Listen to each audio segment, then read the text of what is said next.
On September 5th, 2025, David Baszucki went on a live TV interview and said this. We've reached out to Schlep, we've reached out to the general. We love their feedback and input to how to scale our systems. And this wasn't just one statement, because this was also echoed by other high-ranking staff like Matt Kaufman, Roblox's chief safety officer, who also said that they had finally reached out to Schlep. It's officially been 1 month since Schlep was banned, so after hearing this from the Roblox CEO himself, you'd think that the entire Schlep controversy would be over, and that Schlep and Roblox would have finally come together and resolved their issues. However, something strange is going on here, because that's not exactly what's happened, according to Schlep and his lawyers in the statement that they posted yesterday. On top of this, Roblox has announced a new investigative specialist job role that makes them look so much worse. So what exactly is going on? Did Roblox lie about Schlep on live TV? And if Roblox reached out to him, then why isn't the situation resolved? And why is Schlep still fully terminated off of the Roblox platform? What Schlep revealed in this tweet completely shocked me, so let's dive deeper and see what's truly going on with this situation. Also, please subscribe. I'm trying to reach 1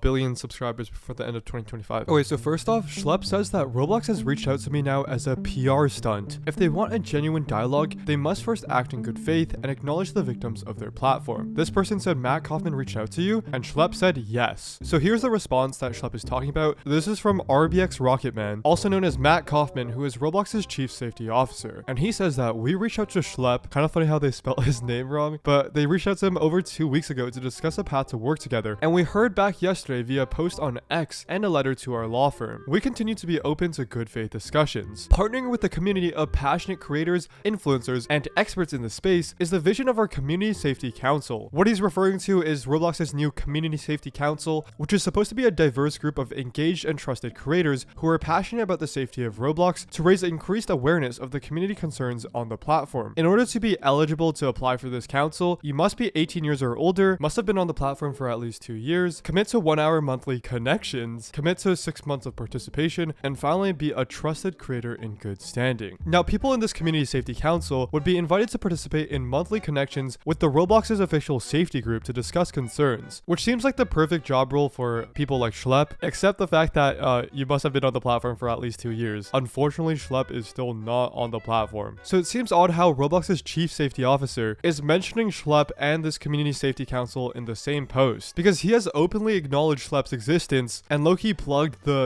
Community Safety Council, knowing full well that Schlep cannot be in this because he's not eligible. And that's why people are calling this a disgusting PR stunt. Help.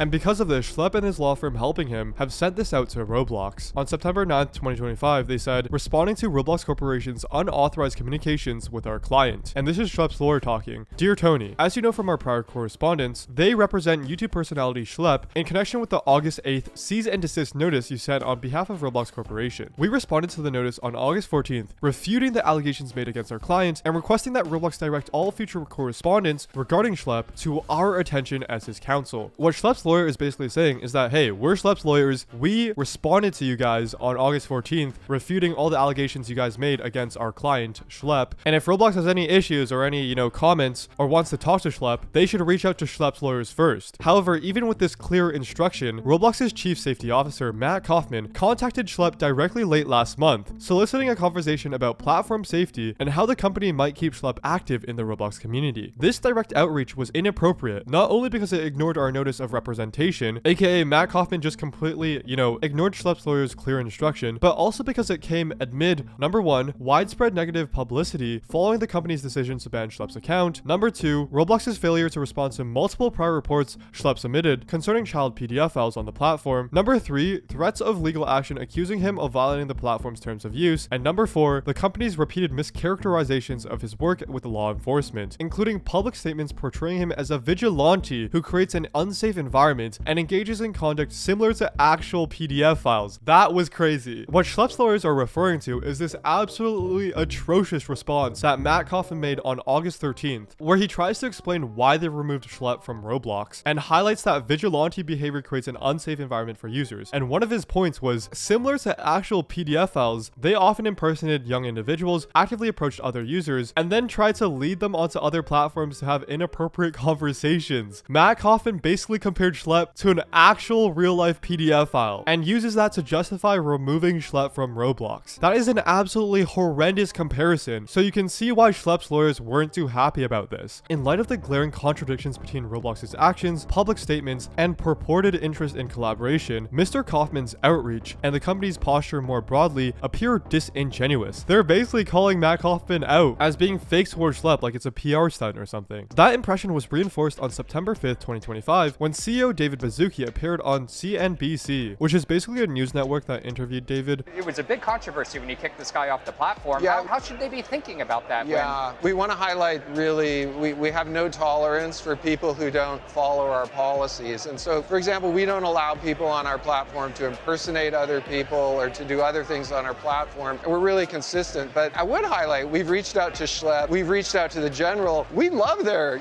feedback and input to how to scale our systems. We work at such a scale. We've shared that we had over 100 million DAUs. These things have to be solved from a major systemic issue. Basically, David had stated that Roblox had reached out to Schlep and would love his feedback and input on how to scale our systems. Which sounds good, right? It sounds like Roblox is actually trying to listen to their community and reach out to people like Schlep for help. However, Schlep's lawyers say that, like Mr. Kaufman's email, this public statement appears more as a public relations tactic rather than a good faith invitation to engage with our client. They're saying that David is only saying this because he's in an interview on live TV and wants Roblox to look good in front of the investors and the general public. And it doesn't help that they're showing the Roblox Corporation stock price right next to him. What Schlep's lawyers are saying is like, hey, you're only mentioning Schlep's name because he was so controversial and you want your investors to look happy, because otherwise they would have actually reached out to Schlep's lawyers and started a conversation instead of just spouting this Schlep conversation on live TV. Going forward, we expect Roblox to respect our prior request and route all communications regarding Schlep through counsel. What they're saying is that they want Roblox to actually contact Schlep's lawyers and do it appropriately through the law. If Roblox is sincerely interested in a constructive conversation about platform safety, we are open to engaging in such a dialogue, provided it is not conducted in a context where our client is simultaneously being threatened, publicly maligned, and privately courted without notice to his legal representatives, which is an absolute banger of a statement. They're basically saying, yo, Roblox, you switched up. You were, threatening Schlep with all this legal action. You were calling him an actual vigilante and comparing him to actual bad actors. And now that it's backfired, you're going on live TV and basically saying, oh, now, yeah, we worked with that guy. Yeah, he's our homie. Like, we're gonna collaborate now, right? So I can see why Schlep's lawyers say that this public statement appears intended more as a public relations tactic. Critically, any such discussion must also address how Roblox intends to become accountable to the hundreds, if not thousands, of individuals who have been exposed to all of these terrible things as a result of using the platform. To date, despite publicly attacking Schlep and hastily introducing safety features in apparent response to the unfavorable publicity generated by his advocacy, neither Mr. Kaufman, Mr. Baszucki, nor any other representative of the company has asked a single question about the devastating number of survivors of sexual misconduct facilitated through the Roblox platform. Sincerely, SGGH Law, which is the law firm defending Schlep. So yeah, this is a super impactful response from Schlep's lawyers and makes it clear as to why Roblox is saying one thing while Schlep is saying the other. Roblox is basically saying, yeah, we reached out, like, the situation's resolved, we got the community safety council and everything. It's safe to play Roblox now, basically. Whereas Schlep is saying, like, no, you guys,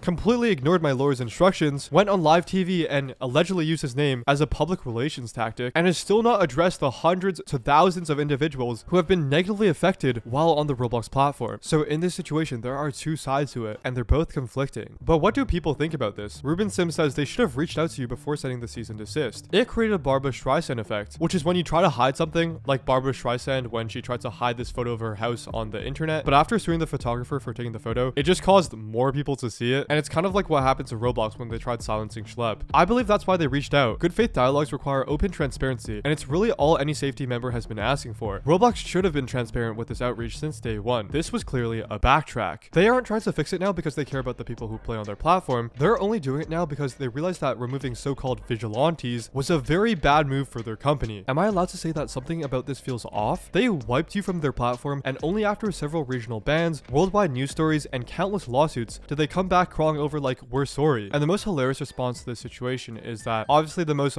credible and renowned figure of the community, Ben Simmons Expose, has come out and officially said that this reeks of fake. Roblox would have to reach out to his lawyers. Contacting him directly is something they just wouldn't do. And yeah, I mean, honestly, we might just have to take Ben Simmons Expose's word for this, I mean, this is really life's greatest question. Do we trust Ben Simmons Expose or a prestigious law firm with over $2 billion in global settlements? I mean, I don't know. It's a hard dilemma. I generally don't know who to trust. And finally, in other news, Roblox is apparently hiring a law enforcement investigation specialist. As a law enforcement investigation specialist, specialists, they handle deep dive investigations into the most serious and dangerous cases on Roblox, situations that go far beyond what regular moderation can address and may involve criminal activity. I don't know why, but the roles of that job sound really familiar. So here we have the official job posting, and Roblox says that their critical harms intelligence, investigations, and operations team is dedicated to applying subject matter expertise to some of our most critical safety risks, helping ensure our users stay safe. As a law enforcement investigation specialist, you will support Roblox's work to build deep dive cases beyond our scaled reporting, and work with our cross-functional partners in public policy and legal to package findings that will facilitate law enforcement review of Roblox shared leads. Among other responsibilities, you will use on and off platform investigative skills to identify information about malicious actors and their behaviors, and help keep Roblox users and the broader community safe. The more and more I read this, the more it sounds like this job was exactly what Schlep was doing. For example, package findings that will facilitate law enforcement review is exactly what Schlep was doing to help these local police. Here you can see all the files that they're giving them, and Schlep has been known to send binders of evidence to Roblox too, just for them to take weeks to respond. And what's even weirder is that they talk about using on and off platform investigative skills to identify information about malicious actors. That was literally what Schlep was doing by engaging with them on other platforms like Discord, but for some reason, Roblox used that as a reason to remove Schlep off of Roblox. One of the issues Matt Kaufman had was Schlep tried to lead them to other platforms to have inappropriate conversations, which is against our TOS. That is so hypocritical because these bad actors use Roblox as a tool to then lead these impressionable kids to other platforms like Discord, and Schlep needs to be on these other platforms in order to catch what they're doing in the first place. And it seems like Roblox has finally realized this in this job post, where they say that these Roblox investigation specialists will have to be off the platform as well on other platforms like Discord to investigate these people. So it's even more puzzling as to why Schlep is banned for that when Roblox's own specialists have to do that too. It makes no sense. And people were quick to point out this hypocrisy too, hiring someone to take their law into their own hands basically. Now they have become the vigilante. But according to them, vigilantism is bad and unhealthy. Isn't this against Roblox's own policy on vigilantes? Roblox is against vigilantes and now they hire them? But what responsibilities will these investigation specialists have? Firstly, performing deep dive investigations into suspicious activity and behavior on Roblox, draft clear and concise high quality case reports about your findings and processes, collaborating with other Roblox investigators, intel analysts, and subject matter experts to build information sharing processes, and finally they'll be maintaining well organized, thorough documented investigative files to support efficient internal review. These specialists will need 3 years experience investigating suspicious actors and behaviors on a gaming, social media, or other relevant platform, 2 years experience working with data tools, experience understanding law enforcement investigation thresholds and evidence needs, strong communication skills, experience with working with cross-functional partners, and experience with the Roblox platform as a player or developer as a bonus. And they're not cheaping out. These specialists will be paid $141,000 to $170,000 USD annually as their salary. And then again, the more I read into this role, the more I feel like Schlep fits this role perfectly. He is probably single-handedly one of the most experienced, if not the most experienced, when it comes to catching these Roblox bad actors on the platform. So I generally hope Roblox will at least consider or give Schlep the chance to, talk with or work with one of these roles. On one hand, this is a generally amazing idea, and I'm glad that Roblox is taking steps like this to keep kids safe on the platform. But on the other hand, it just looks so much worse when they're trying to hire someone that literally is supposed to do what Schlep was doing and got banned off the platform for doing. So yeah, of course this is a bit hypocritical, but I think this is an extremely good move for Roblox. So what are your thoughts on the whole Schlep versus Roblox situation? Please let me know in the comments below and subscribe for more Roblox Explained.